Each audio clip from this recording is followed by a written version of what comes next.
All right, this video is going to be a little bit more theoretical and kind of concept of Counter Strike, and it's kind of the idea that the way the game has kind of progressed and the teams we're seeing at the top now, that in-game leading is actually a team role. It's no longer just centered around one person. I mean, obviously, you're always going to have that player who is given the task of being the in-game leader of calling the strategies, but it's looking at it from the sense of the entire team feeding into that one role and how it can be effective and how you actually help your in-game leader. And the first thing that kind of made me, the first kind of quote that came to mind when I think about how I approach in-game leading is, it's not the first quote of its kind. It just, it's actually a quote from Game of Thrones from the first season by Tyrion Lannister, where he says, "A mind needs books as a sword needs a whetstone." Which, I mean, like I said, not the first of its kind. There's plenty of sayings that achieve the same kind of goal with that. But the way I kind of apply it to Counter-Strike and in-game leading in general is that, an in-game leader needs demos as his riflers need deathmatch. Now, it's not to say that the riflers or the oppers shouldn't be watching demos. That's actually extremely important for them, but that's for another video. But the role of in-game leading, the way it's discussed, at lower levels, a lot of times on forums and everything, is that it's one individual. And this individual is going to watch the demos, he's going to come up with ideas, he's going to create tactics, he's going to be the one who marshals the troops and orders them around the map.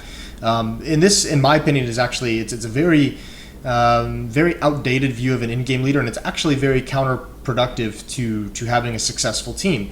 And you can see it's not the case in a lot of the pro teams. And if you want to become a good team, you can't have that kind of a setup. The majority of the in-game leader's work is actually outside of the game, prepping for the game, but it deals very closely with his team, especially new teams, especially the semi-pro levels, the amateur levels, where you're kind of starting to develop these skills as players. It comes into the fact that dry running executions during practice, just flat out running practice. It's tweaking strategies that you come up with, tweaking the player roles and the tactics that you give the tools that you give your team to use. This all kind of comes into play because you need to be able to, when an in-game leader creates a strategy, it's obviously always designed to win, but you're always going to encounter defensive tactics or offensive tactics that make it lose. And this is where you need to start tweaking strategies and tweaking players. Maybe you have an entry fragger who feels very comfortable entering out of mid on train. Maybe someone loves to do that, the kind of Olafmeister role, I guess you would call it, where he's very, very good at that. But if he's your set entry fragger, maybe on another map for another tactic, maybe if take train for an example, maybe if instead you want to do a tactic that emphasizes attacking alley, maybe as an entry fragger he's not comfortable with that. So you have to change who's going to be that entry fragger for that specific portion of the map. And this all comes, and this is all found through those tactics failing. So while they're designed to win, you can actually tweak and develop them to be more effective as you lose, as you encounter difficulties and struggles. And this comes into with the team, like you cannot, if you run a tactic and it works 5 times and you run the same tactic in the next scrim and it gets crushed 3 times, that doesn't mean the tactic is necessarily wrong. You need to find ways to make that tactic work against whatever defensive vision you're going up against, defensive setup that you're facing.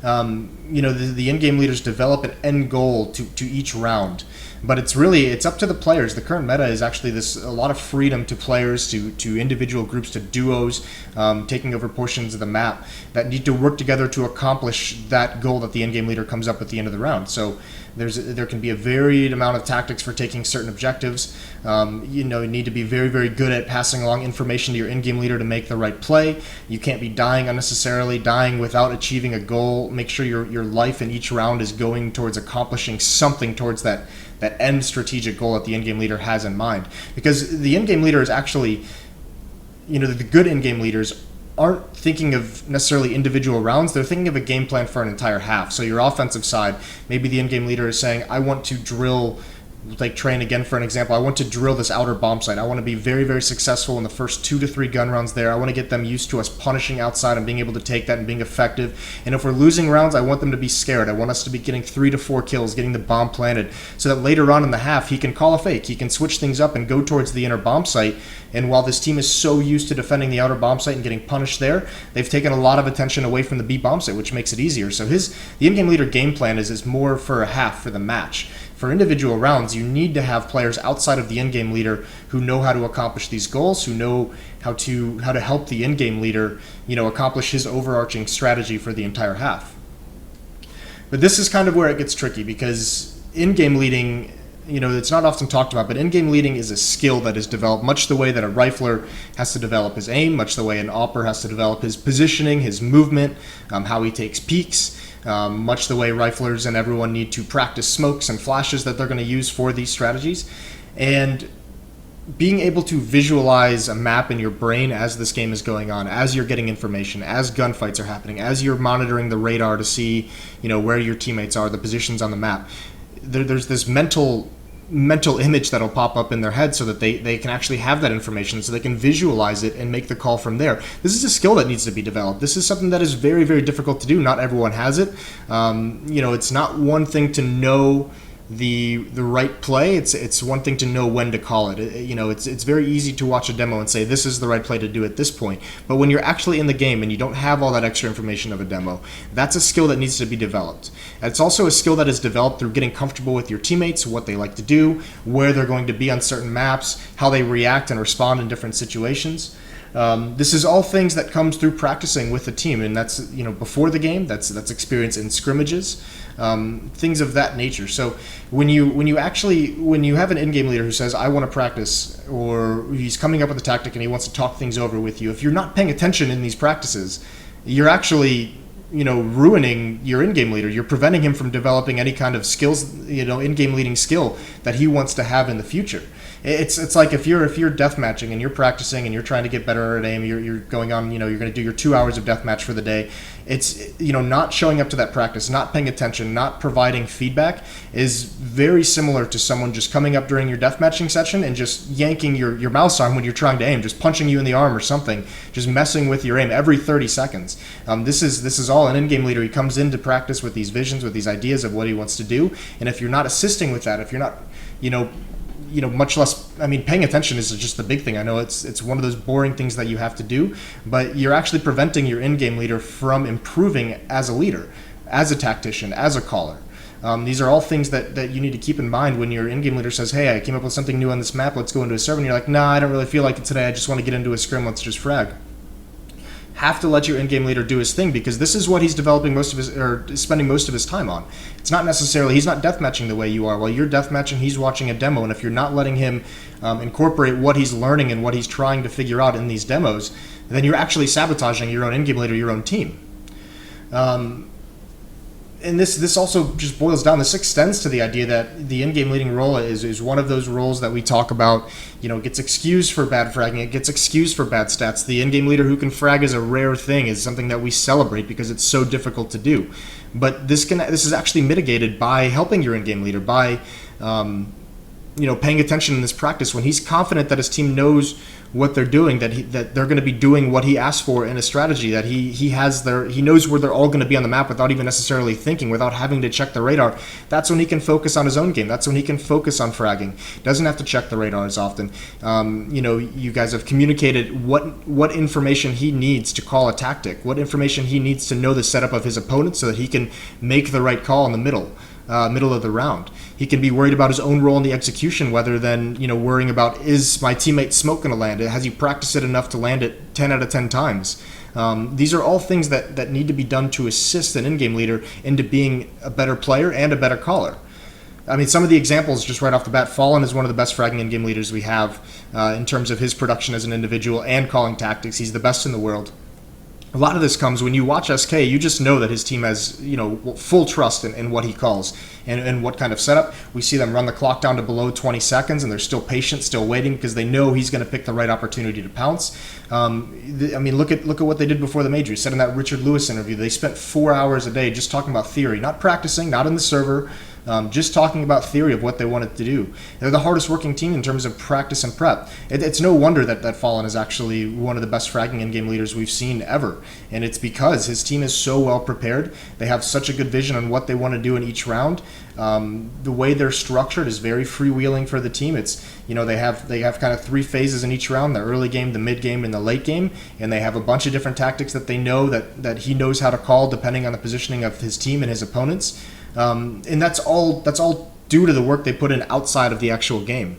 Another in-game leader that was very good at fragging is Daze. He was a very strong fragging in-game leader, and he was actually frequently one of the entry fraggers. And one of the strengths of Days is that he was kind of that leader who rules with an iron fist, right? We've all seen him, we've all heard the stories of him getting angry within a game, but you can't argue with the results because people knew that that's the kind of leadership he had.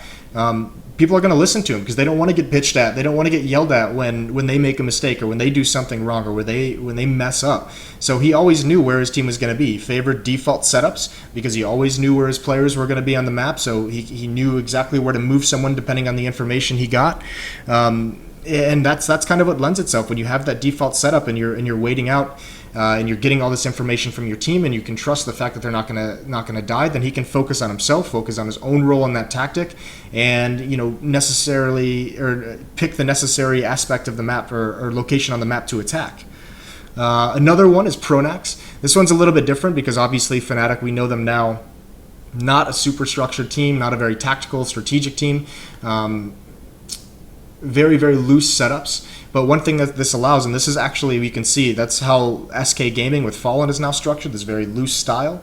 But with Pronax, he was obviously very confident in the other players on his team to be able to accomplish their goals. But it was set up in individual small groups to accomplish those minor objectives that would lead into the overarching thing. He was very good at reading mid-round, so his teammates could accomplish things early on in the early game, and then he would figure out where to go from there. But because he had the confidence in his teammates, because he didn't have to micromanage, he could focus on his own game. Now, he wasn't a volume fragger, but he was very good at getting those key kills, those impact kills that we always talk about. And under Pronax, actually, this is where that idea of the Fnatic hive mind really started to develop of how coordinated they could be, because once he made that call, once he said this is what we're doing, you could kind of see them all click in and they all zoned in and worked together to accomplish that goal. Now, a lot of this, and actually my view of in-game leading at the moment, I can just draw an example to a book that I'm sure many people have read, but it's called Ender's Game. In case you haven't, just very, very general idea of the thought process of how this connects to how I view in-game leaders is that in this book there are armies that are structured where one leader dictates everything. There's one guy at the head of an army and he says where everyone goes, where everyone does, heavily micromanaged. And because of that, they're very clunky. They can't adapt super well because they're always waiting for input from that in-game leader. Well, Ender comes in and he changes this game by having, he's the in-game leader, or he's the leader of this army that has the overall goal of this army in mind, but he gives a lot of leadership to smaller squads. He says, okay, you command these 5 people, you command these 5 people, and you command these 5 people. We're all working towards this goal. You make your own independent decisions on how to accomplish that goal. And that kind of freedom, a lot of flexibility, ended up wrecking the entire, he became the badass of the book. There was a movie out, wasn't quite as good. But understanding these team goals that your in-game leader is introducing and how they want to accomplish it, that is what allows individual players and groups to have that freedom and that ability to be adaptive and change what they do to accomplish a goal. For instance, if you're part of 2 people, if you're part of like a 2-man squad on train, again, we'll just keep that as the consistent example, and to execute a strategy, you need to take control of Ivy, you need to take control of Ali. You and your one other partner, even if it's not the in-game leader, you need to have set plans. If there's an AWPer there, how do you react? How do you take Ali when there's an AWPer there? If there's 2 riflers, how do you do that? What smokes do you throw? What Molotov and flashbangs do you throw? Is he on the left side of Ali? Is he on the right side? This is where you need to have that flexibility where, yes, your in-game leader is supposed to be the one coming up with tactics, but you need to have your own strategy to taking that portion of the map. You need to have your own strategy to taking one objective that leads in and feeds to the bigger objective. So this is where it comes down to practice. Maybe you guys fail 10 times in a row. Maybe you watch some demos, just the 2 of you, and you figure out ways that other teams are doing it. Some of the professional teams are doing it. This kind of flexibility, this kind of adaptability in the smaller groups as individuals, as 2-man groups, these are all things that need to be learned. This feeds directly into the meta right now because there's so much freedom in the top teams right now in terms of SK, in terms of Fnatic, even Virtus Pro now. They have this explosive style, but you can see they all kind of know their own role within that style, and they all have different tactics depending on where they're going, what they're going up against. And this is what's necessary to develop as a player, and these are things that need to start now. But this is all part of in-game leading. This is all like part of things where this old-fashioned sense of the in-game leader being the one to call everything, he can't be everywhere on the map. So there need to be set strategies for individual players, and that comes down to feeding in and understanding what the goal of the in-game leader is. If he wants to eventually take the A bomb site, you have to know how to take alley against a couple different defensive setups. And when you have that information, you pass it along to the in-game leader, and maybe he tells you to wait. Maybe he says you don't have to take that. We'll have the alley guys initiate contact. Those are the kind of things. Those are the kinds of relationship that as players you need to have with an in-game leader to build an effective team. And you need, and then, I mean, just to circle back to the original kind of point of this entire video, is that there needs to be assistance to the in-game leader outside of gameplay. It's not just hopping in a server and listening to what he says. It's understanding what he says, understanding how to practice what he says, and leading into him becoming a better in-game leader. That all comes from him being confident and understanding that you guys know what you're going to do. It comes back to tweaking and adjusting strategies based on how players like to do certain things. So maybe you change those roles. Maybe you swap players around. Maybe a guy who's alley says, I don't want to do this anymore. I want to go towards ladder. And I mean, yeah, you have to accommodate that, but these are all things that go into building strategies, is finding where people's strengths are, finding where your players really feel comfortable, finding out what they can do in the certain positions that they're in and changing it. We see different roles on different top teams. I mean, for instance, Fallen and SK, they don't always have Taco as an entry fragger. Some maps, some aspects of that map, some strategies he's entry fragging, some he's more of a support player, some he's lurking. So there's a variety of things you can do, but it all comes into having trust in your in-game leader and your in-game leader having trust in you guys. So make sure you're developing that relationship, making sure you're helping your in-game leader actually develop, not only as a leader, not only as a caller, but as an individual player as well, because that's when you can start to see, once he gets that comfort level, he'll start fragging, he'll start producing more, he'll start putting more stats on the board. And this is all very, very important into having a successful team.